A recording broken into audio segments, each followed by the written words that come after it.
Selamat pagi semuanya. Oke, hari ini kita lanjut materi kita lagi ya. Silakan coba kalian lihat buku kalian di halaman 53, buku pena C-nya. Halaman 53. Materi hari ini adalah gerak tarik kandagan ya, gerak tarik kandagan. Nah, pada pelajaran sebelumnya kan kita sudah membahas tentang tarian ya. Nah, hari ini kita akan bahas sedikit tentang gerak tarik kandagan ya.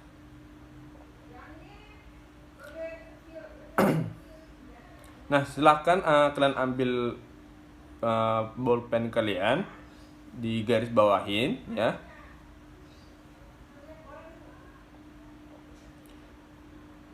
Oke, silahkan di garis bawahin. Pada baris yang kedua ya, pada baris yang kedua, gerakan yang dilakukan pada tari tunggal meliputi gerak kepala, tangan, dan kaki. Itu di garis bawahin. Nah, artinya sebenarnya bukan cuma di tari tunggal, tapi di semua jenis tarian ya. Tarian berpasangan juga, kemudian misalnya tarian berkelompok juga sama ya. Gerak yang biasa dilakukan itu adalah gerakan kepala, gerakan tangan, dan gerakan kaki. Nah, itu yang biasa gerakan yang dilakukan ya. Itu bukan hanya di gerakan tarian tunggal ya, tapi di tarian berpasangan atau berkelompok juga sama ya. Kemudian pada baris yang ketiga, yang paling belakang, baris ketiga di bagian belakang, gerakan dalam tari kreasi baru biasanya lebih bervariasi karena mengikuti perkembangan zaman ya. Itu di garis bawahin. Gerakan dalam tari kreasi baru biasanya lebih bervariasi karena mengikuti perkembangan zaman. Kenapa dikatakan seperti itu? Karena memang pada dasarnya tari kreasi baru itu merupakan tari kreasi di mana campuran gerakan campuran dari tarian daerah ya, atau tarian tradisional yang dikemas atau ditampilkan dengan cara yang modern seperti itu ya, tergantung zamannya ya.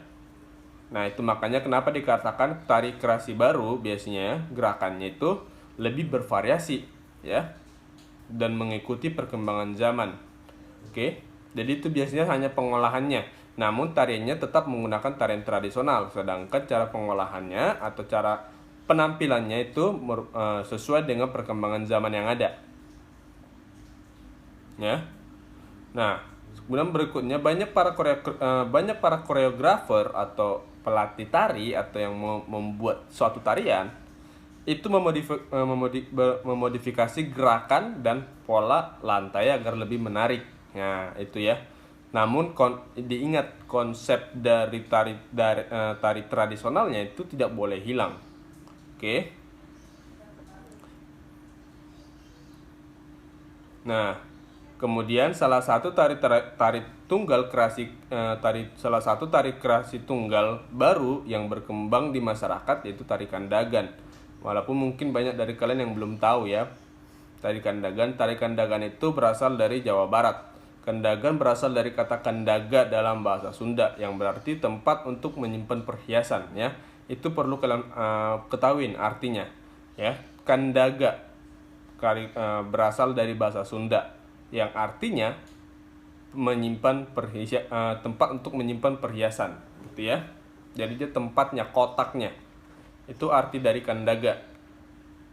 Oke, tapi bukan berarti tarian ini menceritakan tentang kotak perhiasan ya, bukan juga ya.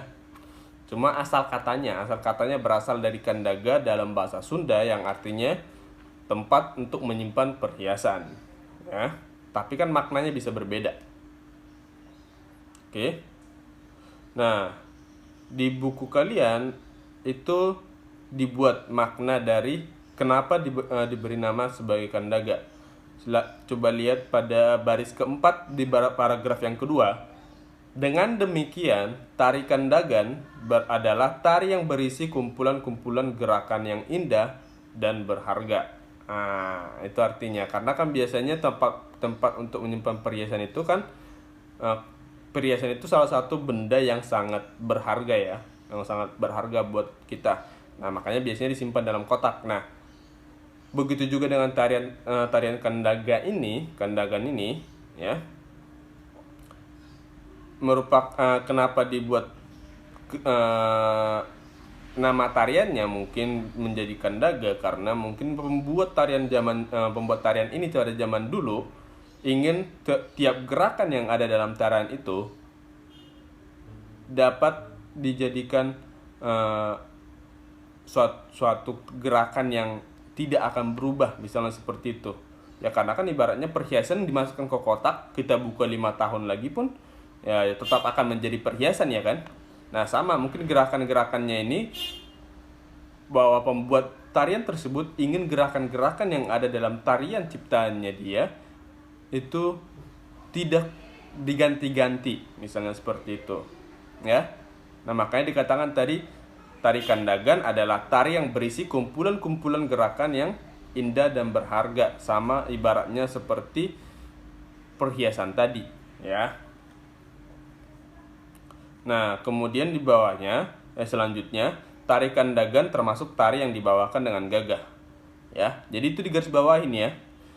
Tari Kandagan adalah tari yang berisi kumpulan-kumpulan gerakan yang indah dan berharga. Tari Kandagan termasuk tari yang dibawakan dengan gagah. Itu digarisbawahin ya. Kalian paham ya artinya ya, kenapa dikatakan tari Kandagan ya? Oke, kan arti kandaga itu adalah kotak untuk menyimpan perhiasan atau tempat untuk menyimpan perhiasan. Nah, mungkin bisa jadi maknanya ya, bahwa si pencipta tari tersebut ingin gerakan-gerakannya itu, kumpulan gerakan-gerakan yang diciptakan pada tarian tersebut dianggap seperti perhiasan atau dianggap berharga, seperti itu ya maksudnya ya. Oke, nah itu tentang tari Kandaga. Kalian bisa lihat contoh gerakannya di bawah itu. Ada gerakan 1, gerakan 2, gerakan 3, gerakan 4. Silahkan kalian baca sendiri ya contoh gerakannya. Itu kalian baca sendiri ya, karena kan gak ada yang perlu apa jelaskan di situ ya. Itu hanya contoh gerakannya. Nah, untuk misalnya jika kalian penasaran ya, kalian bisa bisa cari contoh tariannya itu di YouTube misalnya ya. Oke, selanjutnya coba buka halaman 61. Di halaman 61 materinya adalah properti yang digunakan pada tari tunggal. Ya, ini properti artinya barang ya. Artinya barang. Ya. Jadi dimana ketika kita ingin menari pasti ada yang ada namanya properti yang kita butuhkan ya, properti yang kita butuhkan. Misalnya contoh misalnya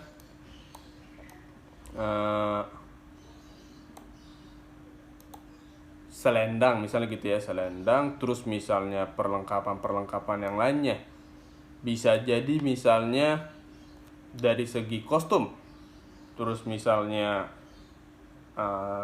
kalau misalnya tariannya bercerita tentang tokoh pahlawan, nah biasanya dibutuhkan yang namanya alat-alat ini ya, alat peperangan misalnya ya, seperti senjata lah ibaratnya seperti itu.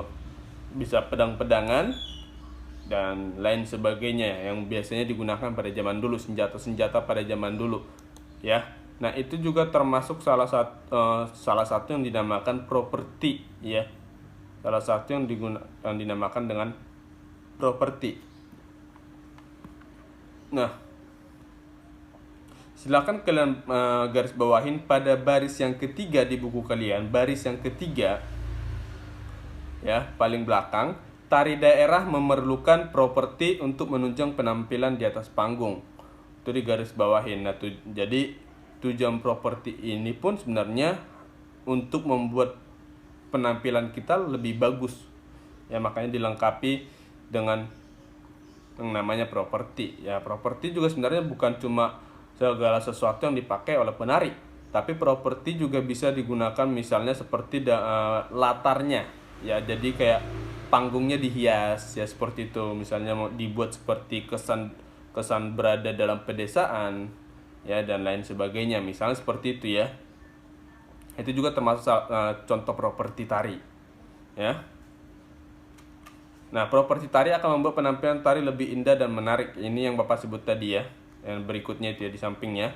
Properti tari akan membuat penampilan tari lebih indah dan menarik. Ini yang Bapak bilang tadi, bahwa properti itu dibutuhkan untuk membuat suatu tarian lebih indah lah, ya lebih menarik. Karena kan kalau misalnya kita menari dengan polos, ya bisa aja kita malah tidak dianggap sedang menari, ya. Ketika orang melihatnya, orang mungkin melihatnya, oh itu bukan lagi oke lah dia menari, tapi kayaknya bukan merupakan suatu penampilan. Kenapa ya? Karena kita tidak memakai yang namanya properti, ya. Bisa jadi malah ketika kita menari tanpa adanya properti, ya kita hanya disebut sebagai latihan, ya. Latihan itu sedang latihan menari gitu ya, paling seperti itu, ya.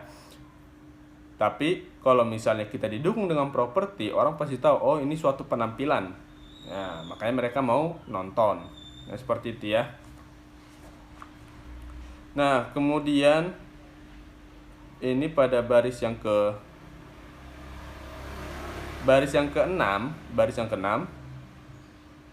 ya, pada baris yang ke-6, properti yang digunakan dalam tari antara lain selendang, kipas, topeng, payung, boneka, kendi, dan tombak. Nah, ini mau bilang tadi. Jadi boleh selendang, boleh kipas, topeng, ataupun misalnya senjata seperti tombak ya. Nah, itu bisa.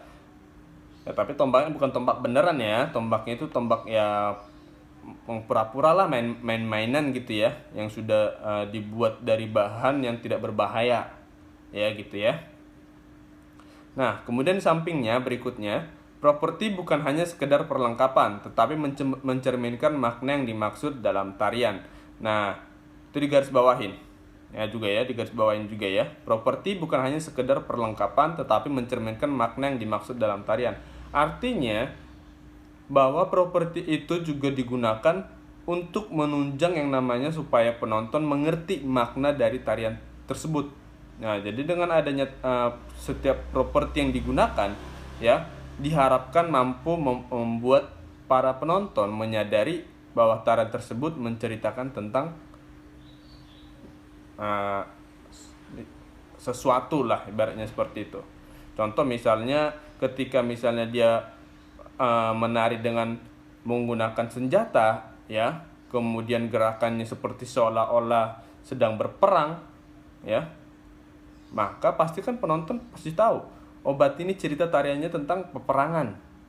Nah, misalnya seperti itu. Nah, itu yang dimaksud dengan properti juga menunjang yang namanya pesan untuk menunjang untuk menyampaikan pesan kepada masyarakat, kepada yang menonton, seperti itu kira-kira ya. Jadi nggak ngasal gitu propertinya, nggak, yang penting adalah, bukan kayak gitu. Propertinya juga dikonsep supaya membantu menyampaikan pesan kepada masyarakat atau menyampaikan isi dari tarian tersebut kepada masyarakat, ya. Kalau seandainya tarian, misalnya andai kan tariannya tentang peperangan tapi tidak ada properti senjata misalnya, ya kan orang kan nggak bakalan bisa paham tarian tersebut benar-benar menceritakan tentang peperangan. Orang kan bisa bingung, ini kayak tarian berperang tapi kok nggak ada senjatanya ya, ini tarian apa sih, jadi bingung ya kan. Nah, seandainya kalau misalnya properti alat atau senjatanya itu ada ketika mereka menampilkan gerakan seperti berperang, nah orang pasti dengan mudah langsung mengetahui, oh ini ceritanya tentang peperangan, seperti itu ya. Nah, itu penggunaan dari properti juga salah satu penggunanya. Jadi bukan cuma untuk menghias, tapi juga untuk mendukung yang namanya menyampaikan pesan atau isi dari suatu tarian kepada masyarakat, ya. Itu ya. Nah, berikutnya itu coba kalian lihat. Ini adalah contoh gerakan yang menggunakan properti selendang ya. Menggunakan properti selendang. Nah, itu ada gerakan kelima, gerakan 6. Ya, hanya ada 2 gerakan. Sepertinya itu sambungan dari ini ya. Kalau kita perhatikan ya. Itu dari sambungan dari gerakan tarikan dagan ya. Tadi kan di gerakan tarikan dagan kan ada gerakan 1, gerakan 2, gerakan 3, gerakan 4. Nah, kemudian selanjutnya di halaman 61 itu gerakan kelima dan gerakan ke-6. Berarti bisa dikatakan bahwa tarikan dagan juga menggunakan properti yang berupa selendang ya, selain kostum tapi juga selendang. Oke. Berikut ada video ya tentang tarikan dagan. Kalian bisa tonton setelah ini ya. Itu tariannya ada yang versi latihan, dibawakan oleh beberapa orang ya, berkelompok. Kemudian dengan versi yang tari tunggalnya ya, yang versi tunggalnya juga ada ya. Jadi silakan kalian tonton supaya kalian lebih mengenal yang namanya tari kandagan. Oke.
Baik, berikutnya silakan dibuka buku kalian halaman 70 ya. Ini kita akan bahas tentang jenis reklame, poster dan brosur ya. Nah, kita pasti sudah pernah bahas tentang reklame ya. Kita pernah bahas. Nah, ini akan kita bahas sedikit tentang reklame lagi ya. Coba kalian lihat pada baris yang kedua. Reklame adalah cara untuk mempromosikan atau memperkenalkan suatu produk atau kegiatan tertentu kepada masyarakat. Nah, itu pengertiannya ya. Pengertian dari reklame. Reklame adalah cara untuk mempromosikan atau memperkenalkan suatu produk atau kegiatan tertentu kepada masyarakat. Oke, itu tuh digaris bawahin. Kemudian, jenis reklame yang sering kita jumpai di jalan umum yaitu poster dan brosur. Nah, karena pada umumnya yang paling sering kita jumpain itu adalah poster ataupun brosur ya. Brosur itu yang sering dibagikan ke masyarakat, sedangkan poster biasanya sering ditempel di majalah dinding atau misalnya di papan informasi ya. Oke, berikutnya di sampingnya itu pada baris yang ke-6 ya. Poster adalah reklame berupa selembar kertas dengan ukuran lebih besar yang berisi informasi disertai gambar yang menarik. Nah, itu pengertian dari poster. Poster adalah reklame berupa selembar kertas dengan ukuran lebih besar yang berisi informasi serta disertai gambar yang menarik. Nah, biasanya ini sering banget misalnya reklamenya itu berupa suatu perlombaan biasanya ya, paling sering ya. Nah, contoh di buku kalian juga itu adalah contoh lomba mewarnai ya, itu contoh jenis dari poster ya. Ya, makanya poster itu sering kita jumpain karena biasanya sering sekali ada yang namanya perlombaan ya kan. Makanya poster lebih sering kita temuin dibandingkan reklame jenis lainnya ya. Nah, kemudian silakan digaris bawain lagi di sampingnya. Poster biasanya diletakkan dan dipajang di tempat umum atau tempat yang sudah disediakan. Ya, bisa majalah dinding atau misalnya papan informasi dan lain sebagainya. Ya, kemudian di sampingnya lagi, di dalam poster terdapat judul poster, nama penyelenggara, informasi terkait isi poster dan kontak yang dapat dihubungi. Nah, itu yang biasanya penting ada dalam suatu poster, ya. Oke, selanjutnya pada paragraf yang kedua, ya, paragraf kedua baris yang kedua, ya, di paragraf kedua baris yang kedua, brosur adalah reklame berupa lembar kertas yang biasanya dibagikan ke masyarakat di jalan umum. Nah, ini yang sering juga kita temuin ya, biasanya dibagikan oleh misalnya orang yang sedang berjualan atau misalnya orang yang menawarkan tempat jasa les dan lain sebagainya. Itu contoh dari brosur ya. Nah, makanya dapat sering kita temuin karena memang sering digunakan, brosur ini sering digunakan di masyarakat umum dalam penyampaian misalnya penjualan barang ataupun penawaran jasa ya. Nah, selanjutnya di sampingnya itu ukuran brosur lebih kecil dari poster. Biasanya brosur disajikan dalam bentuk lembaran kertas yang memudahkan pembaca membawanya ya. Nah, makanya itu cuma selembar doang, biasanya cuma satu lembar ya. Kemudian brosur berisi informasi atau memperkenalkan suatu produk. Nah, itu digarisbawahin juga ya. Digarisbawahin. Brosur berisi informasi atau memperkenalkan suatu produk. Nah, biasanya lebih sering ke arah produk sih ya. Dan penawaran jasa biasanya ya. Suatu produk penawaran jasa atau barang biasanya yang lebih sering dibandingkan informasi ya.